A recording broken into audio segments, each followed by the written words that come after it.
नमस्कार मित्रांनो, तर हा बँक निफ्टी चार्ट आहे 15 मिनिट टाइम फ्रेम.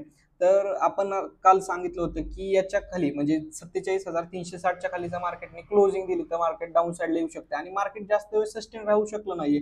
त्याच्यामुळे मार्केट आज साईडवेजच होतं. पण निफ्टीमध्ये बघूया. निफ्टीमध्ये तर पूर्ण आज रेंजच बनवली होती 22,446 ते 22,358 याच लेवलमध्ये आज मार्केट पूर्ण कन्सोलिडेट होत होतं.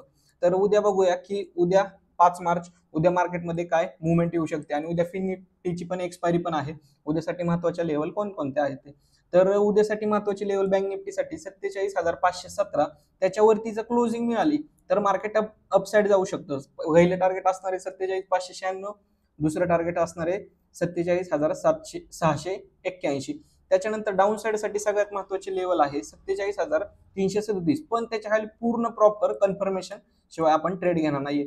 त्यावेळेस पहिलं टार्गेट असणारे 47,085, सेकंड टार्गेट असणारे 46,986 आणि थर्ड टार्गेट असणारे 46,888. तर निफ्टीमध्ये बघूया. निफ्टीने क्लोजिंग दिली आहे 22,405. तर जोपर्यंत हा झोन अपसाइड किंवा डाऊन साईड दोन्ही साईडला जर ब्रेक करत नाही तोपर्यंत आपण ट्रेड घेणार नाहीये. जर अपसाइड साठी 22,242 वरती क्रॉस केलं आणि क्लोजिंग मिळाली तर पहिलं टार्गेट असणार आहे 22,462, एक शॉर्ट टार्गेट असणार आहे. त्याच्यानंतर 22,500, त्याच्यानंतर 22,521 आणि 22,548. आणि डाऊन साईड साठी सगळ्यात महत्वाची लेवल आहे 22,357. त्याच्या खाली जर क्लोजिंग मिळाली तर पहिले टार्गेट असणार आहे 22,318, त्याच्यानंतर 22,256. तर सगळ्यांनी सेफ ट्रेडिंग करा आणि भरपूर प्रॉफिट कमवा. थँक्यू.